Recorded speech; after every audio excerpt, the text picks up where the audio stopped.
Assalamualaikum warahmatullahi wabarakatuh.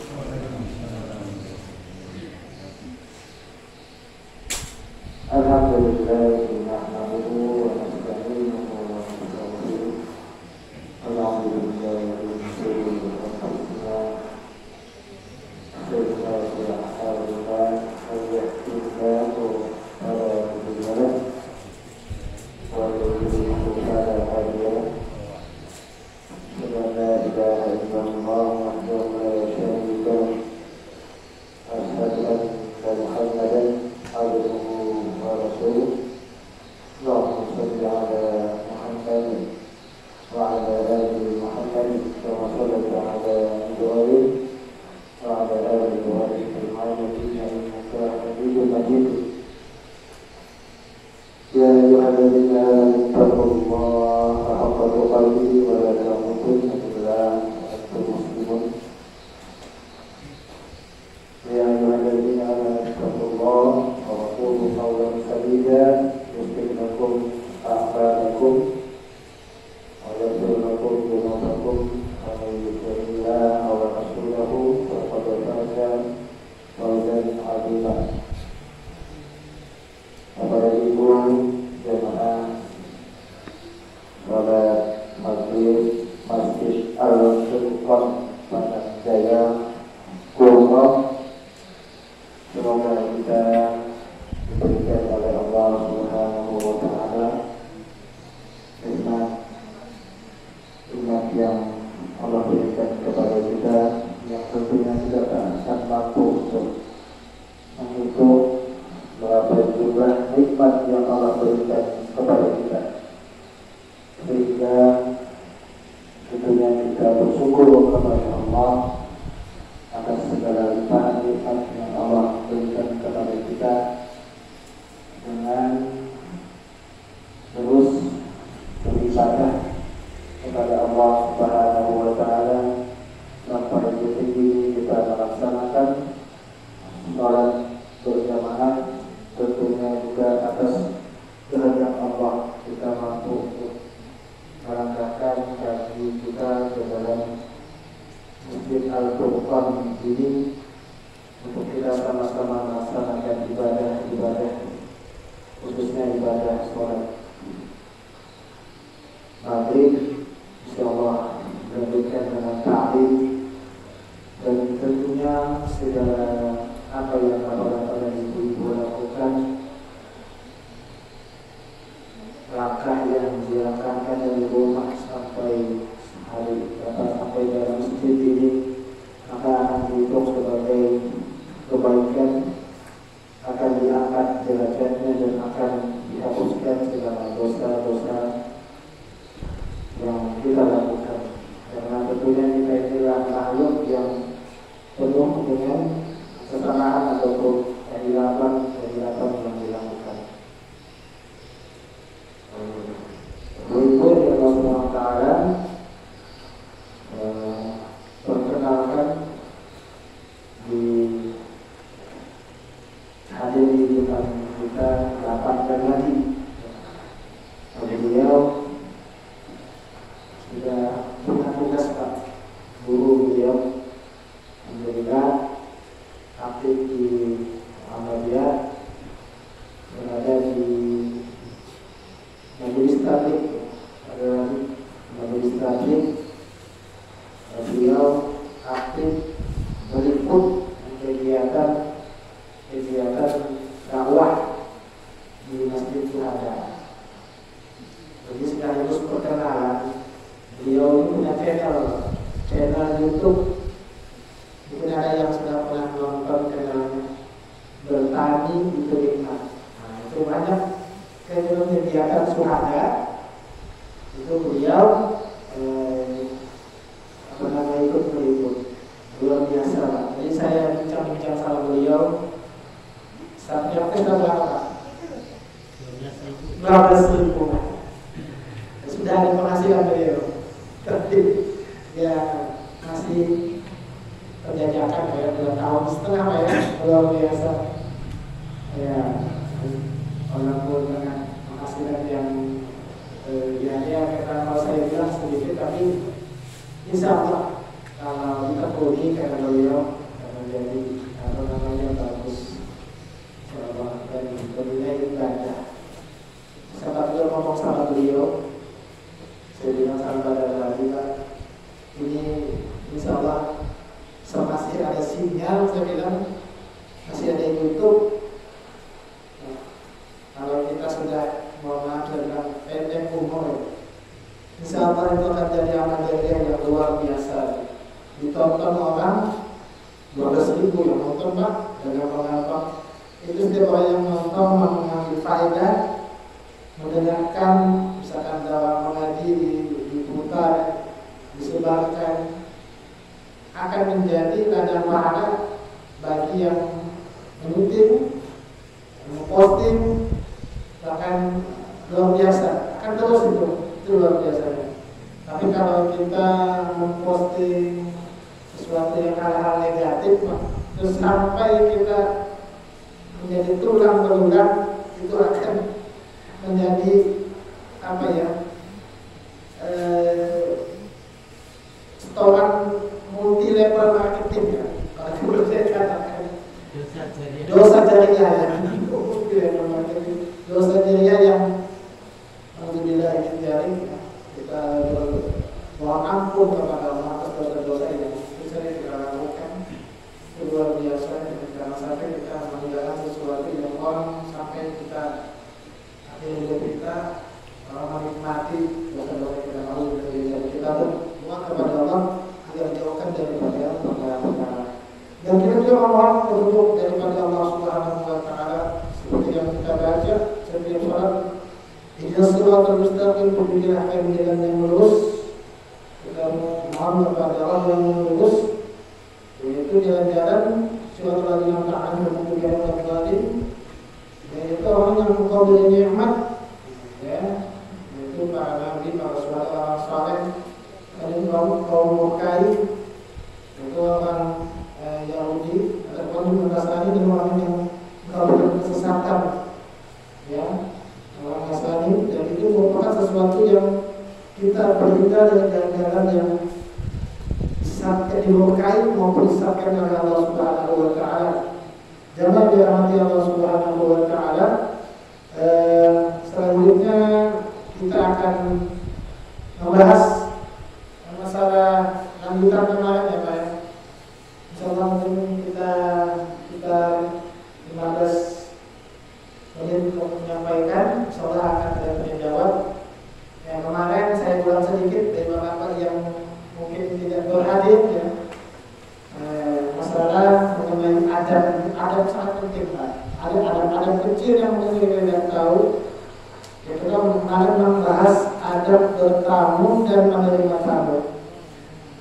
Masih dalam pembahasan adab bertamu, kita sudah selesai adab bertamu, sudah kita selesai kemarin membahas. Kita lanjut masuk kepada adab menerima tamu, atau bagaimana kita menjadi tuan rumah.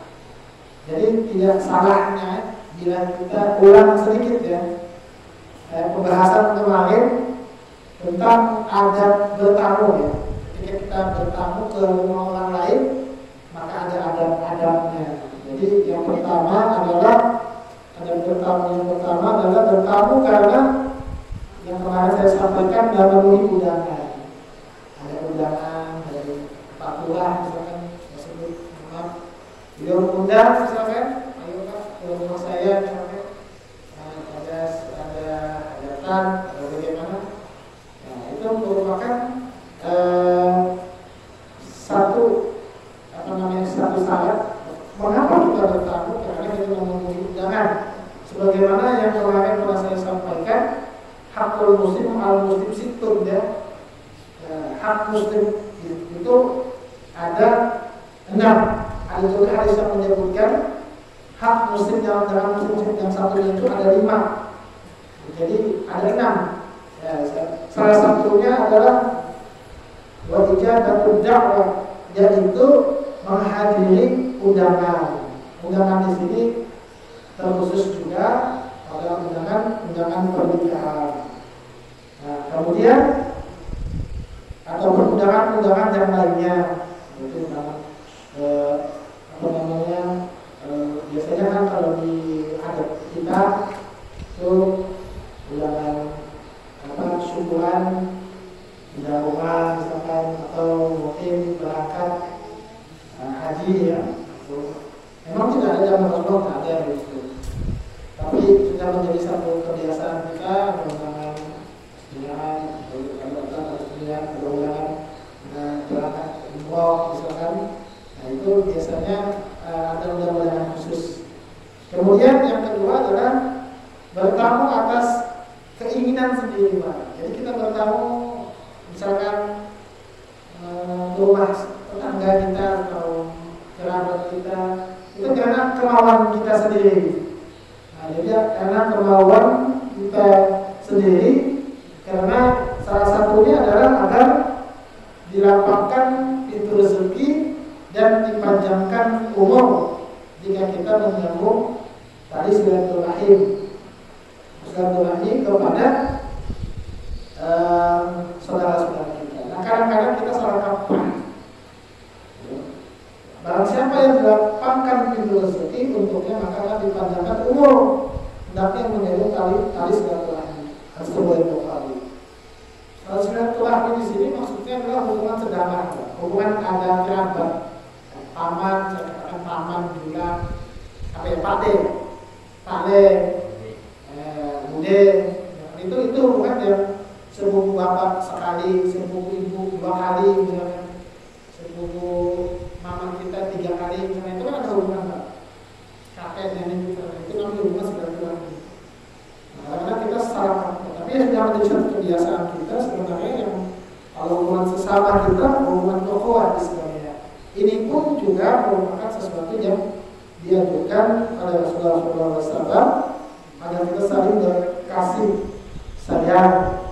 Kemudian saat bertamu hendaklah bertamu dengan baik, mengetuk pintu, atau jika ada bel maka kita mengecek bel terlebih dahulu dan mengucapkan salam. Nah, mengucapkan salam dalam Al-Quran surah An-Nur ayat 27, ya kalau wajib ya lagi amanu la tadkhulu buyutan ghayra buyutikum hatta tastahdisu wa tusallimu ala ahliha dzalikum khairul lakum la'allakum tadhakkarun. Ini dalilnya Pak. Ketika kita bertamu, hai orang yang beriman, janganlah kamu masuki rumah yang bukan rumahmu sebelum meminta izin dan memberi salam kepada penghuninya. Yang demikian itu lebih baik bagimu agar kamu selalu ingat surah An-Nur ayat 27. Kemudian ayat yang ke-28, fa'ilam tajidu fiha ahadan fala tadkhuluha hatta yu'dzana lakum wa in qila lakum murji'u farji'u huwa azka lakum wallahu bima ta'maluna alim. Jika kamu tidak menemui seorang pun, kata Allah, jika kamu tidak menemui seorang pun di jalannya, maka janganlah kamu masuk sebelum kamu mendapat izin, dan jika dikatakan kepadamu kembali, kembali sajalah, maka hendaklah kamu kembali, itu bersih bagimu dan Allah Maha mengetahui apa yang kamu kerjakan. Nah, kemudian mengetuk pintu 3 kali. Juga kita disunahkan untuk 3 kali. Kemarin saya sampaikan juga hadisnya dari Musa al-Syari, Rasulullah bersabda, minta izin masuk rumah itu 3 kali, jika izinkan untuk kamu masuklah, dan jika tidak maka pulanglah. Hadis riwayat Bukhari. Kemudian selanjutnya menikmati jamuan. Ketika kita diberikan sudah bertamu untuk duduk di hadapan tuan rumah, kemudian kita menikmati jamuan yang dihidangkan. Kemudian berterima kasih kepada tuan rumah. Kemudian juga yang keenam, bila kita ditawarkan menginap maka maksimal 3 hari Pak. Jadi kita menginap di tempat keluarga kita itu 3 hari. Kemudian yang ke-7 adalah memperhatikan keadaan tuan rumah. Ketika kita menginap, maka kita perhatikan keadaan tuan rumah. Kalau tuan rumahnya ini, mohon maaf, di dalam keadaan susah, dalam keadaan rumahnya sempit, dia ingin mengajak kita untuk harus pengertian terhadap tuan rumah. Minimal jika kita ada rezeki atau kita ada uang lebih, yang kita siapkan untuk memberikan sesuatu makanan atau minuman atau persediaan buat bahan dapur sehingga si tuan rumah tidak kesulitan. Tapi kalau memang dia orangnya berlebih, dia orangnya memiliki kelebihan, nah itu mungkin kita bisa menjadi tuan rumah, ya menjadi tamu yang baik. Tentu juga kita harus memperhatikan keadaan tuan rumah, karena kata Rasulullah, wala yahillu lahu an yasbiya indahu hatta yukhrijahu. Tidak halal bagi tamu berlama-lama di tempat duduknya sehingga memberatkan tuan rumah. Kita memberatkan tuan rumah. Kemudian ketika itu selesai, maka kita pun berpamitan pulang ketika selesai urusan dan meminta maaf jika ada hal-hal yang mungkin kurang menyenangkan. Selanjutnya kita akan masuk pada pembahasan selanjutnya, yaitu adab bagaimana kita menerima tamu atau adab menjadi tuan rumah. Tadi kan adab bertamu, ini bagaimana adab menjadi tuan rumah. Nah, bagaimana adabnya? Yang pertama, Bapak Ibu, untuk adab pertama yaitu ketika ada tamu datang ke rumah kita, maka menerima tamu itu dengan baik, tidak menolaknya karena perbedaan status. Dari Jarir bin Abdullah berkata,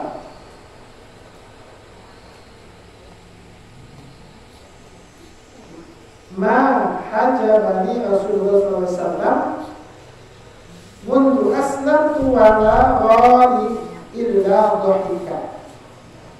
Sejak saya masuk Islam, ini sahabat tadi bernama Jarir bin Abdullah, sejak saya masuk Islam, Rasulullah itu tidak pernah menolak saya untuk bertamu dan berkunjung ke rumah beliau, dan beliau selalu tersenyum setiap kali melihat saya. Hadis riwayat Muslim. Dalam kitab Muslim. Jadi Rasulullah itu selalu menerima tamu, khususnya kepada sahabat yang baru saja masuk Islam, luar biasa. Bahkan beliau menuturkan tidak pernah menolak. Ya, tentunya pada waktu-waktu yang Rasulullah tidak dalam keadaan sibuk, ada di rumah. Nah, ini tidak pernah ditolak oleh Rasulullah. Bagaimana ada Rasulullah Sallallahu Alaihi Wasallam. Kemudian jemaah yang dirahmati Allah Subhanahu Wa Taala, ketika kita bertamu, tentunya kita ada tamu yang datang ke rumah kita, tentunya dia mengucapkan salam kepada kita. Mereka mengucapkan, ada tamu mengucapkan salam kepada kita, maka kita pun menjawab salam tersebut. Nah, kemarin kita sudah pernah menjelaskan bagaimana adab kita ketika kita menjawab salam. Ketika ada orang mengucapkan assalamualaikum, maka kita pun ada 3 cara menjawab salam. Contoh misalkan ada orang mengucapkan salam kepada kita, assalamualaikum, maka kita pun ada 3 cara menjawabnya. Yang pertama, waalaikumsalam, itu yang pertama. Yang kedua, kita jawab waalaikumsalam warahmatullah. Yang ketiga, waalaikumsalam warahmatullahi wabarakatuh. Sebagaimana dalam sebuah firman Allah kabarkan kepada kita cara menjawab salam. Dalam surah An-Nisa Al-Buka 86, wa idza huyyitum bi tahiyyatin fahayyu bi ahsana minha aw rudduha. Kata Allah, apabila kamu diberi penghormatan dengan sesuatu penghormatan. Ulama memahami penghormatan di sini adalah ucapan salam. maka balaslah penghormatan itu dengan yang lebih baik daripadanya, atau balaslah penghormatan itu dengan yang serupa. Dan terus bagaimana kalau ada orang mengucapkan salam, Assalamualaikum warahmatullahi wabarakatuh. Nah, kita pun adabnya, etikanya, balaslah salam itu dengan yang lebih baik daripadanya, atau dengan yang serupa. Kalau dia mengucapkan salam dengan lengkap, maka kita pun menjawabnya dengan lengkap. Waalaikumsalam warahmatullahi wabarakatuh. Sehingga ada orang ketika salam itu dia mohon maaf, dia tidak melengkapi salamnya, karena dia takut nanti ada orang yang menjawab salamnya itu ya tidak lengkap. Jadi misalkan dia masuk sesuatu, Assalamualaikum, Waalaikumsalam. Ketika dia mengucapkan salam itu dengan lengkap, maka dikhawatirkan orang tersebut tidak menjawabnya dengan lengkap, sehingga ini akan menyelisihi daripada apa yang Allah kabarkan dalam Quran surah An-Nisa ayat 86. Jamaah yang dirahmati Allah Subhanahu wa taala. Nah, bahkan Bapak Ibu, ketika kita masuk ke dalam rumah, dulu saya sampaikan, ke dalam rumah yang kosong tidak ada penghuninya, maka kita pun disunahkan untuk mengucapkan salam. Bapak punya rumah kosong, lama tidak dihuni, Bapak masuk rumah itu, maka ada adabnya ketika kita masuk rumah itu dengan kita mengucapkan salam. Apa salamnya?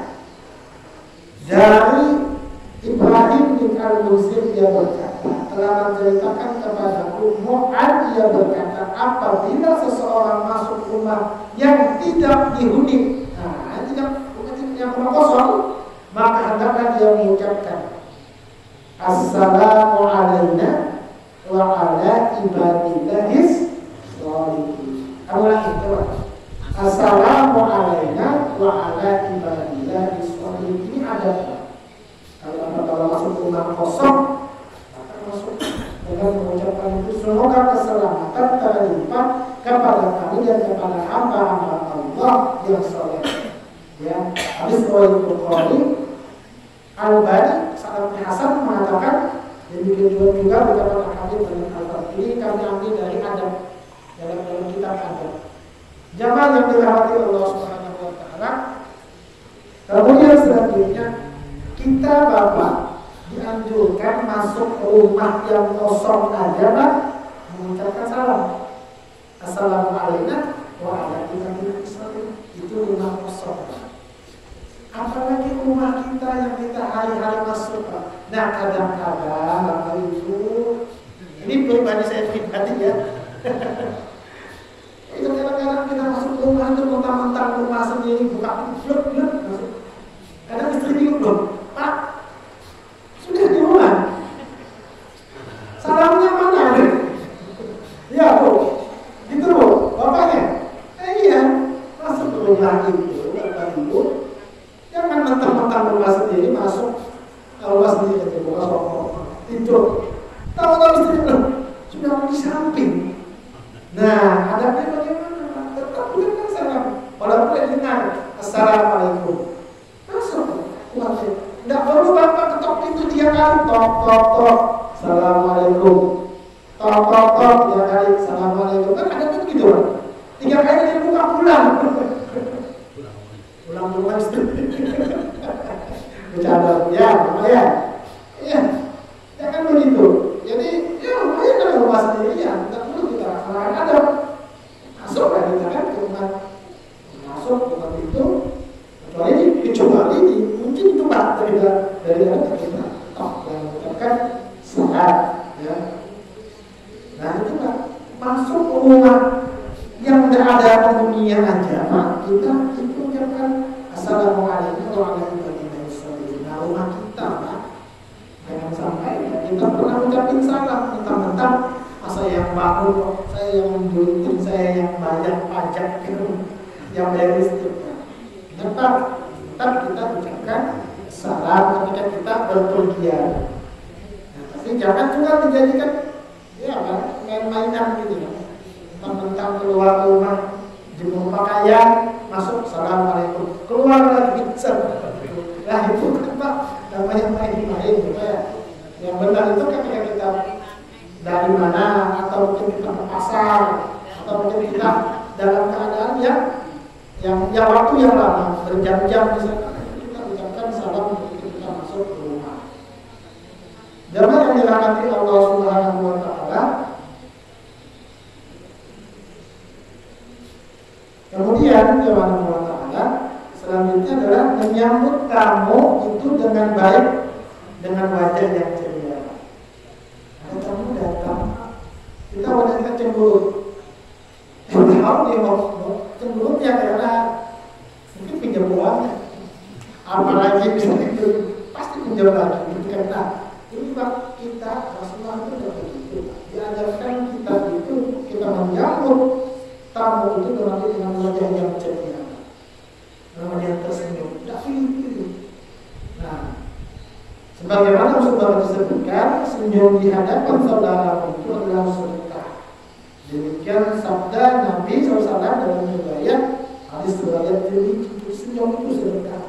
Kemudian juga la tahqiranna syai'an min al-ma'rufi wa an tukallima akhaka wa anta mubsitun ilaihi wajhuka inna dzalika min al-ma'rufi. Janganlah engkau meremehkan perkara ma'ruf, perkara kebaikan. Berbicara kepada saudaramu dengan wajah yang penuh dengan senyum dan berseri, sebab itu bagian dari perkara yang ma'ruf. Riwayat Abu Daud. Jadi ketika ada orang datang, apakah dia itu minta-minta, kan ada Pak. Apalagi kalau orang itu datang, kita tahu ini dari mana Bapak. Oh mohon maaf ya, saya sebut pulau misalkan pulau Sumatera misalnya, jauh banget ini Pak, untuk sumbangannya.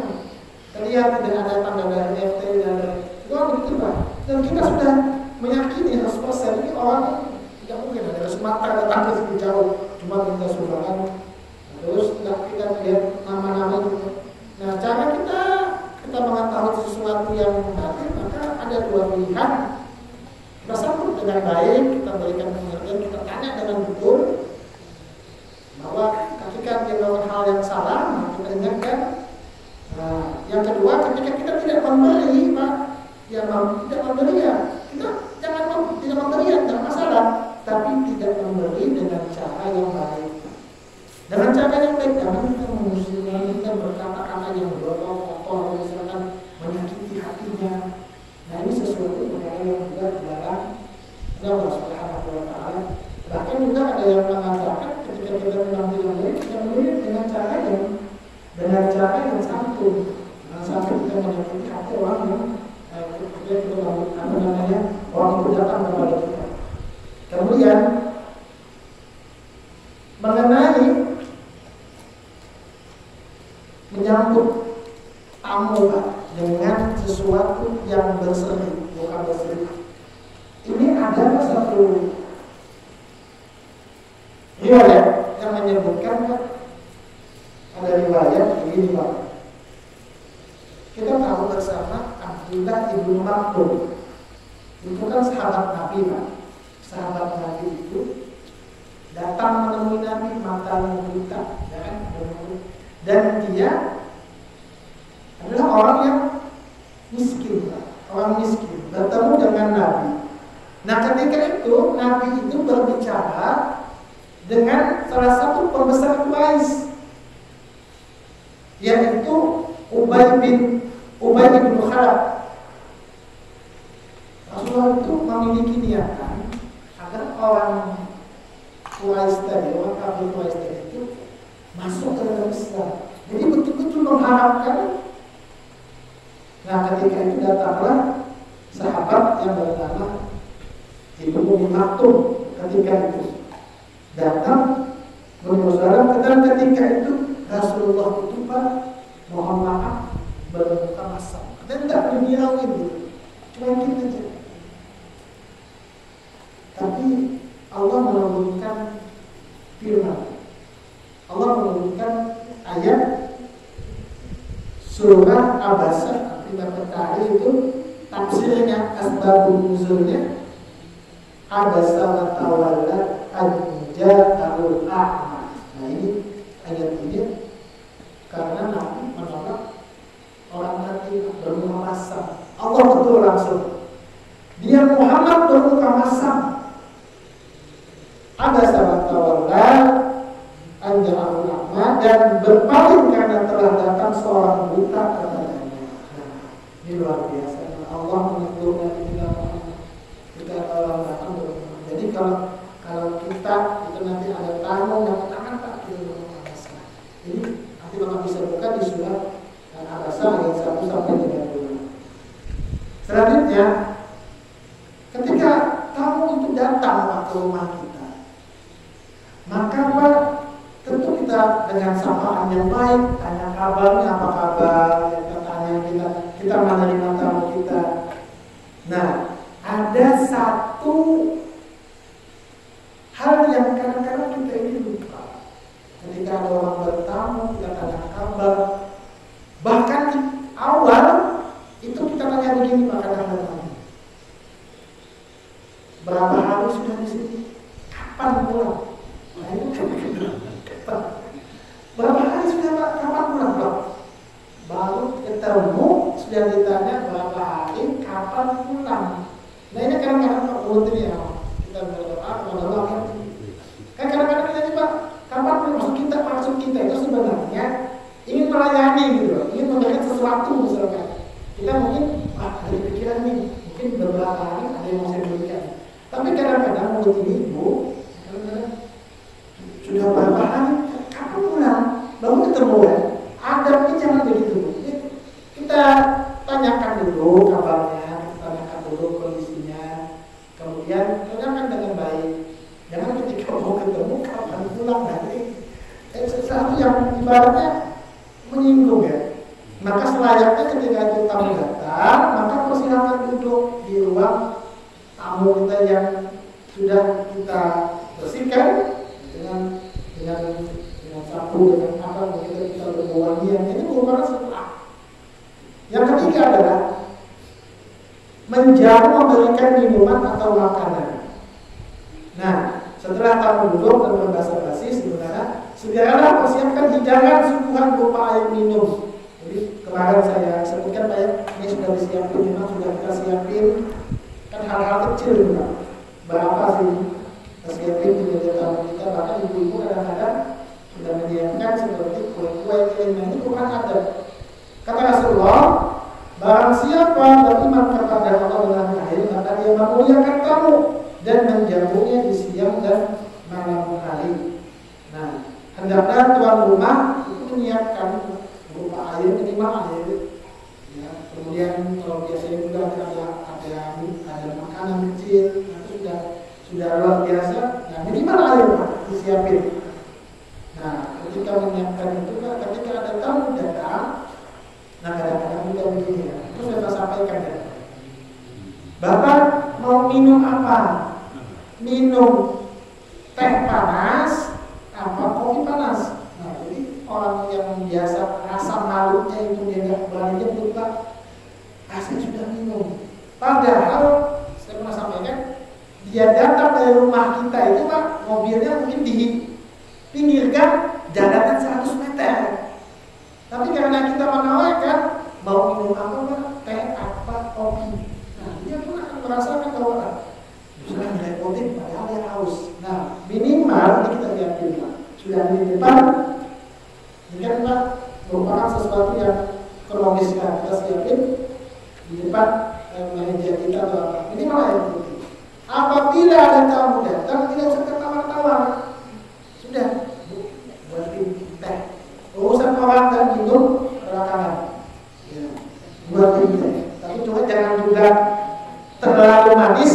Yang juga manis Pak, ya sedang-sedang. Nah kemudian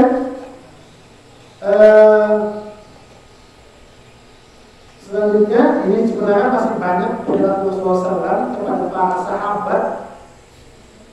Ketika menerima tamu saya ringkas saja. Yang keempat, mengiringi tamu ketika pulang. Ketika tamu itu pulang maka kita iringi Pak.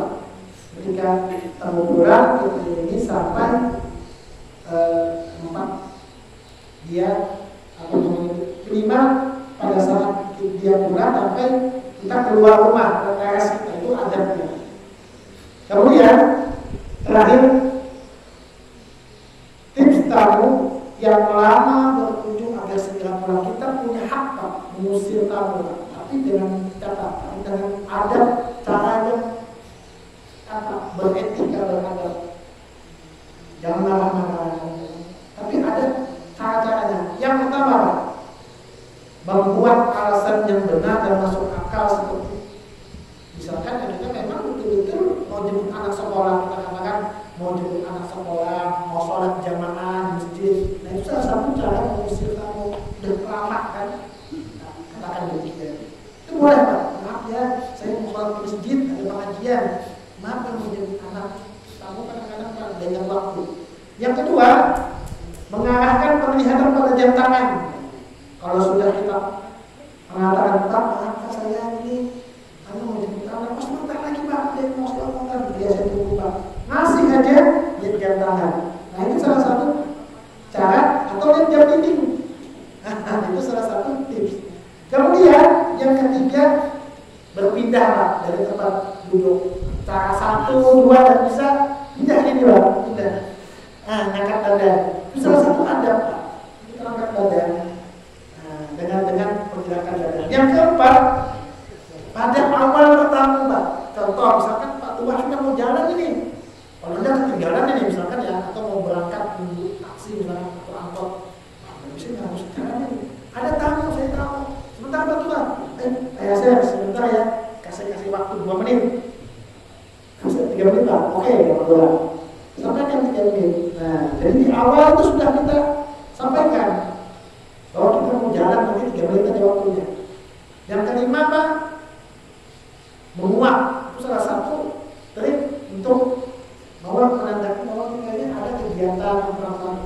Yang keenam Pak, jika poin 1 sampai 5 ini Pak udah berhasil ya, kita bikin alasan masih aja.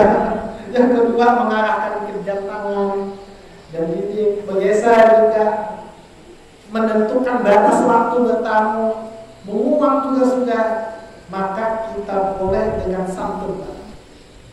Tapi juga tegas, santun dan tegas, mengingatkan kepada tamu untuk segera pulang. Pak, ini pulang sudah, tidak bisa. Saya ini ada kegiatan, waktu sudah habis. Saya juga mesti apa? Boleh Pak. Nah, mengusir dengan cara yang baik. Ya, bagi para ibu-ibu yang ingin bertanya seputar ada bertamu dan menerima tamu, dipersilakan. Ini ada 5 menit. Silakan, ibu. Oke, silakan. Pak. Waalaikumsalam.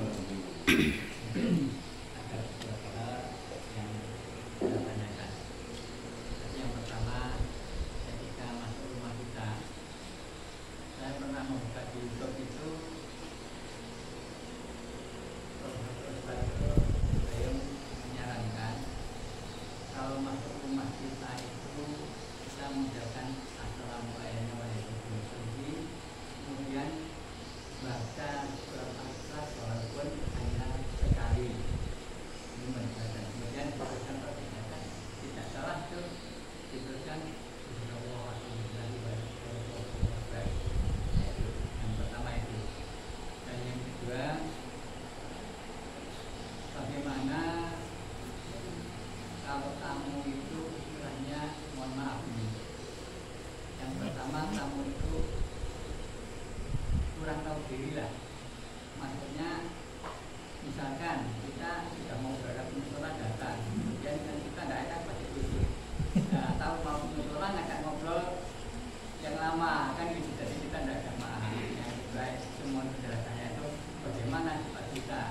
Dan kemudian ada tamu yang suka minta Pak Ustaz. Jadi minta itu alasannya untuk pesantren atau apa, sekalinya untuk pengajian setelah tahu gitu kan. Nah itu bukan hanya satu dua orang yang datang, itu pengalaman ini. Nah itu kan kita biasanya kalau sudah tahu penghasilan, biasanya misalkan mau ngaji 10.000 jadi gajinya 5.000. Nah jadi apa itu? Jadi kita yang kurang ikhlas atau bagaimana? Ya apa itu istilahnya? Ya istilahnya apa kita yang kurang menghargai tamu begitu? Nah ini jadi mohon penjelasan. Ya kan itu aja, tiga aja itu.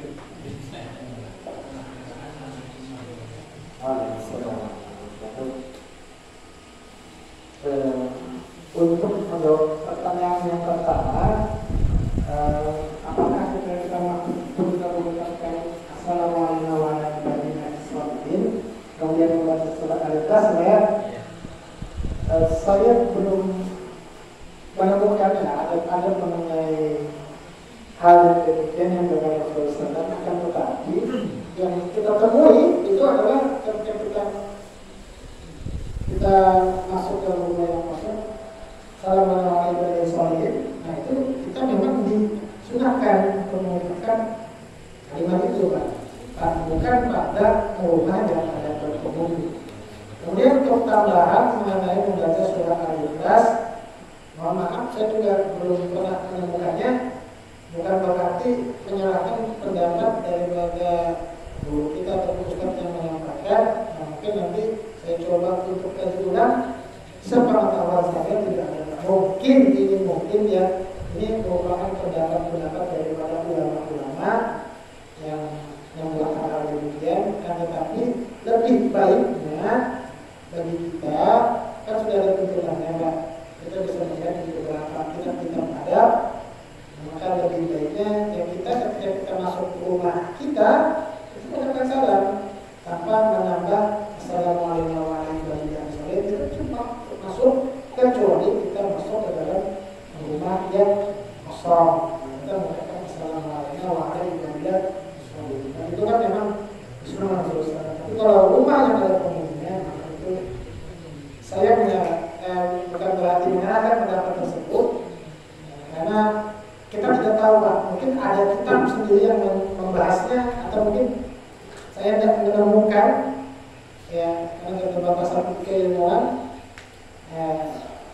Maka sebelum kita mengetahui ilmunya, maka janganlah kita melakukannya. Artinya kita sudah mengetahui ketika kita masuk ke rumah kosong, maka kita jaga selama diri tidak ada rumah yang ada berpenghuninya. Yang kedua dia apa?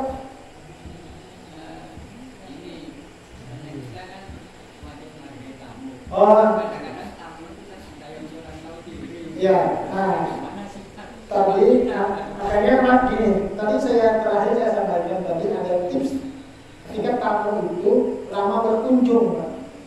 Kita punya hak mengusir tamu itu, Pak. Tapi ya dengan terakhir saya katakan dengan santun dan tegas. Kita katakan kepadanya dengan alasan yang benar. Tadi saya ini mau jemput anak. Sebentar lagi juga masih nggak mau mengarahkan penglihatan pada jam tangan, berpindah dari tempat duduk kita geser sedikit. Kemudian kita dari awal dan sampai Pak sebentar aja Pak ya, saya mau jalan. Kemudian kita ini mengulang dengan cara yang masih nggak mau juga. Kita punya hak, Pak.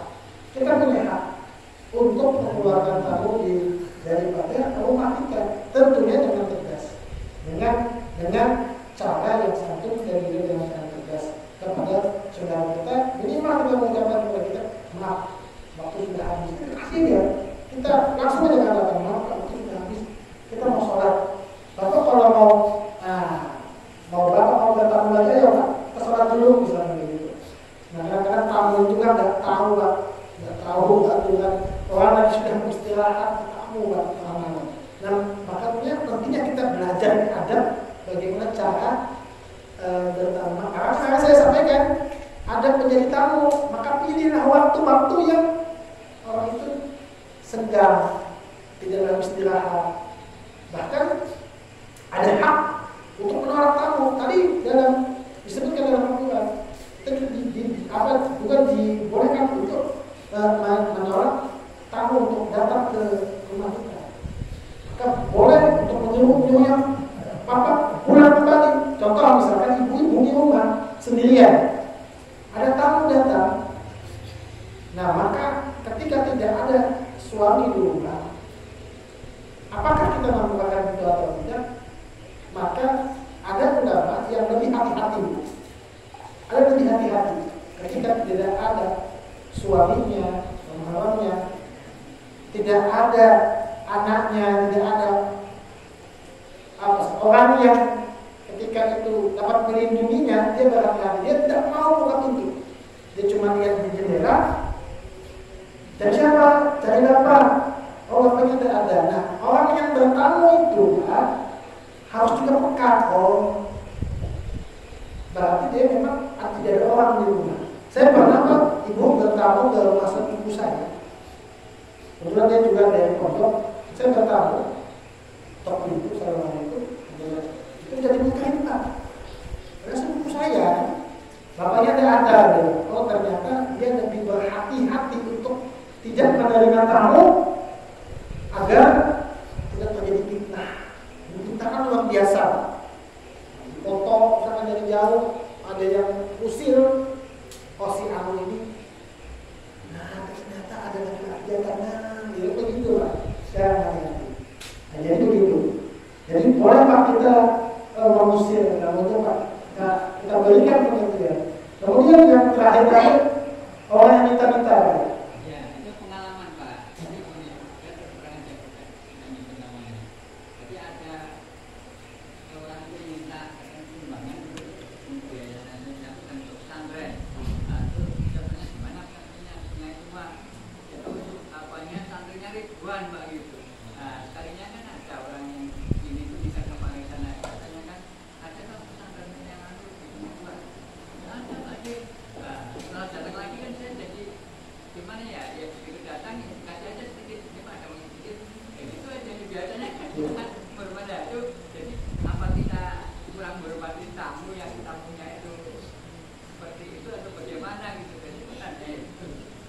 Untuk orang yang minta-minta, maka adat kita adalah tentunya ketika orang minta-minta itu benar susah, kita harus memberi. Tapi kalau kita meyakininya itu merupakan sesuatu hal yang memang tidak ada dan kita tahu itu penipuan, maka ada sebagian orang yang mengatakan maka tidak boleh beri. Ada orang-orang yang minta-minta itu nipu, panah tutup. Kita boleh jangan kasihan, tapi kita tahu itu dia nipu. Sama halnya kita melegalkan apa yang dilakukan. Maka cara kita adalah paling utama tidak memberi. Kecuali memang kita lihat orang itu makan, belum apa. Tapi kalau kita lihat dia itu mohon bukan kutuk saja mohon maaf ya, bukan dia artinya tidak punya tangan, misalnya memang tidak punya anaknya, karena dia memang tidak boleh memberi. Seandainya pun kita tidak memberi, kita juga tidak boleh dengan cara-cara yang menyakiti hati orang yang berberi. Oh maaf tidak bisa beri, karena misalnya. Dan jika kita mengetahui hal orang terus menipu, maka ada juga yang melakukan kepada pihak yang berwajib, khususnya kita atau kepada kami kita, kami sudah kedoliman. Yang kedua, kita bisa memberikan dia nasihat. Kemudian yang terakhir kita tidak boleh memberikan uang. Mengapa? Kita sudah mengetahui dia salah. Dia sudah nipu. Kalau kita memberikan uang, sama halnya kita mengikuti, melegalkan apa yang dia lakukan. Nah, itu. Tapi kalau dalam rangka kita mengisahkan yang memberikan nasihat, kita kasih uang, itu beri nasihat. Tapi kalau kita kasih uang, nah ini sama halnya kita melegalkan. Kita tahu, kita bisa melakukan. Kita jauhnya Pak, di pulau di luar Pulau Kalimantan, kita di Kualo. Nah yang tadi Bapak sebutkan itu lagi viral Pak, di Facebook itu lagi viral itu. Itu di kabar Pulau Dayataka bahwa ada memang itu Pak di Kualo disebut. Nah itu kalau ada yang minta disebutin itu, begitu tolong tidak diterima, bahkan dilaporkan ada saya di nomor, tolong diberitahukan siapa yang orang tersebut meminta. Ini kan kalau kita sudah tahu begitu Pak, nah kita memiliki kewajiban atau kita melihat itu, kita jangan memberikan, kalau bisa kita melaporkan ke pihak yang berwajib. Nah, mungkin itu yang harus disampaikan. Ya, karena waktu sudah bisa selesai dengan pembahasan adab bertamu dan adab menerima tamu. Insyaallah nanti kita akan lanjut kepada adab yang selanjutnya. Insyaallah selanjutnya saya akan membahas tentang adab berdoa. Bagaimana adab kita berdoa? Nah itu nanti ada adab-adabnya. Nanti insyaallah selanjutnya saya akan membahas tentang adab berdoa.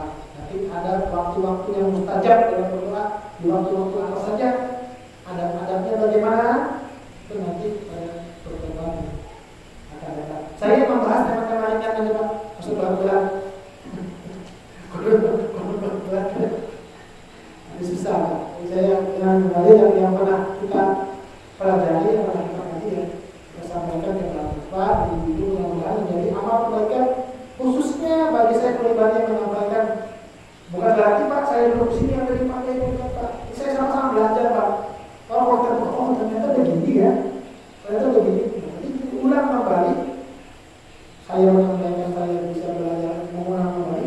Di buku Pak bisa mengamalkan, sama-sama kita mengamalkan apa-apa yang diajarkan oleh Rasulullah, terkhusus mengenai adab berdoa. Kami akhiri subhanallahi wa bihamdihi, asyhadu an la ilaha illa anta, astaghfiruka wa atubu ilaik. Assalamualaikum warahmatullahi wabarakatuh.